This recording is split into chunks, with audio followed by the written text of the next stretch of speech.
Hello YouTube family, welcome to this latest episode of the Mufasa Sports Clubs. As you already know, please continue to subscribe to the channel, continue to share the videos within your community. Let's like the video, leave me some comments. I'm really looking forward to what you guys think about the episodes that we drop.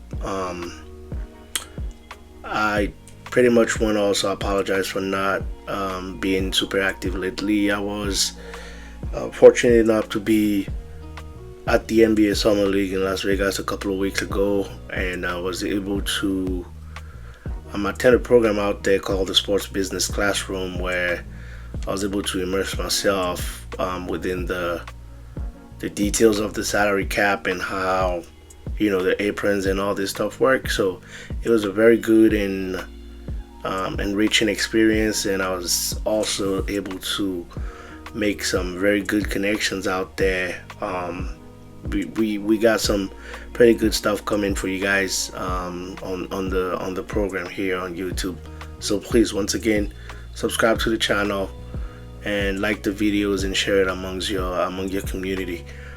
We are going to be having an outlook of the 25-26 season in the NBA, giving our opinion on all the teams and what they pretty much did so far in the offseason, and where this can potentially lead them next season pretty much, and criticizing or giving our opinion pretty much on what moves have been made, and if we do think there's any other move that needs to be made, then we'll also talk about that. So today we're gonna start with the Atlanta Hawks and the Boston Celtics. As I've stated in past videos, I think the Hawks actually had a very good offseason, and I'm really impressed with the work that they were able to accomplish. I think this offseason was pretty revealing of their ambition, and the front office out there in Atlanta definitely saw the opportunity that is out there to be seized, given the different injuries of certain teams in the Eastern Conference, and all the uncertainties that are currently taking place amongst those different teams, meaning the Boston Celtics, the Pacers, the Sixers, the Bucks, etc. So I think they're definitely positioning themselves as a serious contender in the Eastern Conference. I can definitely see a conference finals or possibly an NBA finals for the Bucks. At least I think that's the direction that they're aiming towards. So obviously they had acquired Kristaps Porziņģis, who is a pretty much a unicorn, a big that is able to not only block shots and protect the paint, but also being able to shoot the three at a very decent clip. I think that's a very good acquisition for the Hawks, provided that he can stay healthy, at least in those crucial moments. If it does stay healthy pretty much like he was during the Boston Celtics run in 2024, I think they do have a chance to really accomplish something special. I think his combination on the pick and roll and pick and pop with Trae Young as a point guard is definitely going to be something special to watch. Like I said, if he manages to stay healthy. So I really like that addition for Atlanta, and I actually do love a lot the acquisition of Nickeil Alexander-Walker from the Minnesota Timberwolves. Also, he brings that defense to a team that was already pretty good defensively, and I'm pretty excited to see him, Dyson Daniels and Jalen Johnson and all these guys going after guards and small wings in trying to match up with them defensively, especially in the playoffs where the defensive intensity pretty much picks up a notch. So I'm really excited to see what this team can look like. I definitely love that move for them. I also love the acquisition of Kennard from the Memphis Grizzlies. He brings that shooting expertise to a team that desperately needed some additional shooting around Trae Young, who is also a very good three-point shooter. But having that, high clip, deadly shooter in Luke Kennard would definitely help the Hawks, especially like I was mentioning in the playoffs as well. So this is a very good roster, led by Trae Young, obviously, who I think was not treated fairly this past seasons in terms of giving him a chance to compete at the highest level. I think these moves solidified the ambitions of the Hawks front office, and put in the necessary pieces around Trae to hopefully try to go for a deep run in the playoffs. So just taking a quick look at the roster, you got obviously Trae Young at the point. Jalen Johnson is coming back from injury. Porziņģis, like I mentioned, Nickeil Alexander-Walker, Onyeka Okongwu, who could play both the 4 and the small ball 5 as well. Very versatile wing / center for them as well. Pretty good at rebounding and can also stretch the floor a little bit.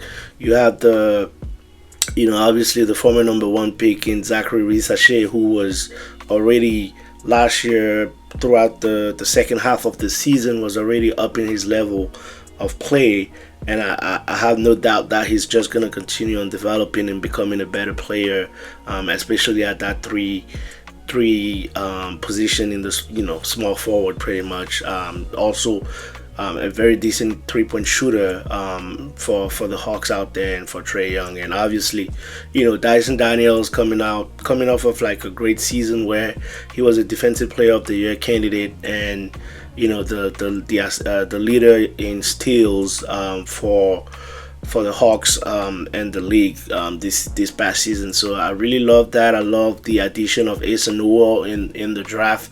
I think he would also be able to bring in the size and the defensive ability for this Hawks team. And obviously they still got Mohamed Gay. I'm pretty pumped about Vidkreshti, if I'm saying his name pretty well as well. But I think that's a very good nucleus of 8 to 9 guys deep that can definitely make some noise in the East, especially with an injury-riddled Eastern Conference, like I was saying. And excuse me, not only that, the beauty of the Hawks at the moment is them still having flexibility to go out there and make some moves if they feel like they need to do so by the trade deadline at the latest. The Hawks are currently past. They don't have any cap space, but they are actually below the luxury tax, and pretty much $13 million. Based on Spot Track here, they $13 million, $13.5 million below the first apron. They had cap at the first apron, which basically means that they cannot go even like a single dollar above the first apron. But that's a good flexibility for them to go acquire a player off of right before the trade deadline, if they feel the need to do so. Even by maybe combining other salaries and try by aggregating some salaries and try to go after a difference maker depending on how the season is going. So excuse me, I really love what they've accomplished so far, and I wouldn't expect much in terms of moves from them. I think this is the roster that is probably gonna start the season and see how everything goes and how they all mesh together.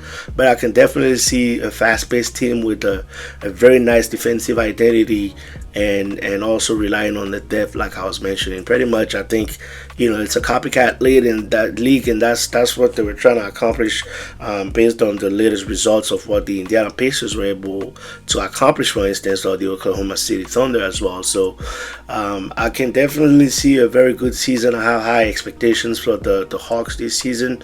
Like I said, they definitely did well during this past off season, and I definitely have them in my top 4 teams, probably even top 3 in the Eastern Conference, and I'm eyeing a conference finals / NBA Finals ceiling for them based on this roster, and obviously, provided that there's no major injuries that happen. So kudos to the Hawks front office again for making the necessary moves and putting the necessary players around Trae Young. The second team that we're going to be talking about today is the Boston Celtics. Obviously, we all know the devastating injury that happened to Jayson Tatum, and I think that pretty much shifted everything that the Celtics had in mind for their future.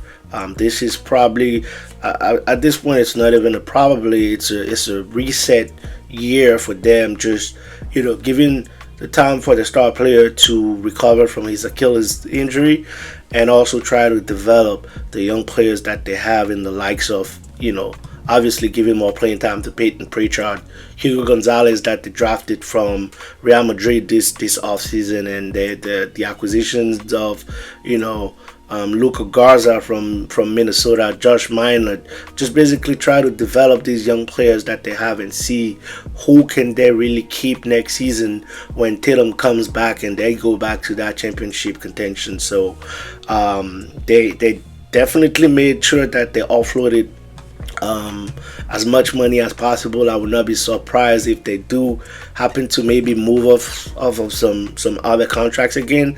I don't think Al Horford is coming back. I'll be pretty surprised if he does come back, but they made sure they got rid of the Porziņģis contract and the Drew Holiday contract, which were pretty heavy on the books with them, and they're making sure that they come back excuse me, and get out of that second apron space that they were in. Obviously, they're still $9 million above the first apron, so I would not be surprised, like I was saying, if by the time they get to the trade deadline, they actually try to shed some additional salary and even maybe get under the luxury tax for the season. That would be a move that I can definitely foresee happening for the Celtics, given the fact that this is a retool year. I would not be surprised if they really just literally try to play these young players as much as possible to not only develop them, but somewhat try to, they're not going to come out and say it because it's Boston and it's a demanding market, but I would not be surprised if they try to think a little bit to be able to pick up a high draft pick in the next draft, to also add, if they could get a lottery pick that they can now add to the core of Jayson Tatum, Jaylen Brown, Derek White, Porziņģis, that they actually have out there right now. I think these are the players that for sure are not going to be moved. Obviously they brought in a bunch of expiring contracts in the likes of, Anthony Simons, who can try to make another name for himself out there, maybe come back on a more decent contract. But those expiring contracts of Simons or George Niang are definitely pretty good for them also, because these guys are going to be coming off the books next year, and that's just more cap space that is created to be able to reset, like I was saying, when Jayson Tatum comes back. So I love the direction that the Celtics have been able are actually moving towards, because it was pointless to be trying to contend again, especially with the financial situations that they had out there, and pretty much they were gonna be somewhere around $500 million had they keep that roster together, without their best player Jayson Tatum on the floor. So I love that reset idea that Brad Stevens has, their general manager, obviously working with the new ownership group out there, and just taking the time, like I was saying, to look at what these young players have, like whether it's like Neemias Queta, for instance. I'm expecting him to have a larger role this season. Jordan Walsh as well, that they drafted a couple of years ago. How can Peyton Pritchard react or be when he's no longer just like a super sub, but maybe starting for the team now, and see what rotational pieces they can get and within the young players that they have right now, and then add on to those pieces and the core, like I was mentioning, when Tatum comes back. So I would not be surprised, like I said, if maybe they try to offload a Sam Hauser contract, for instance, also or if the opportunity occurs, anybody else besides Jaylen Brown, Jayson Tatum obviously is not getting moved, and probably Derek White. These guys are not going to get moved, so it would be interesting to get to see who are going to be these foundational pieces for next season, and then retooling around that when JT comes back the following season. So that's pretty much what I had for these two teams and the outlook that the outlook of their upcoming season. So pretty exciting to see how these two teams are gonna be playing and how things are gonna unfold for both of them. So please, again, continue to subscribe to the channel, like the videos, share it, and I hope you guys just have a great rest of your week. Thank you, and up until the next episode. Ciao.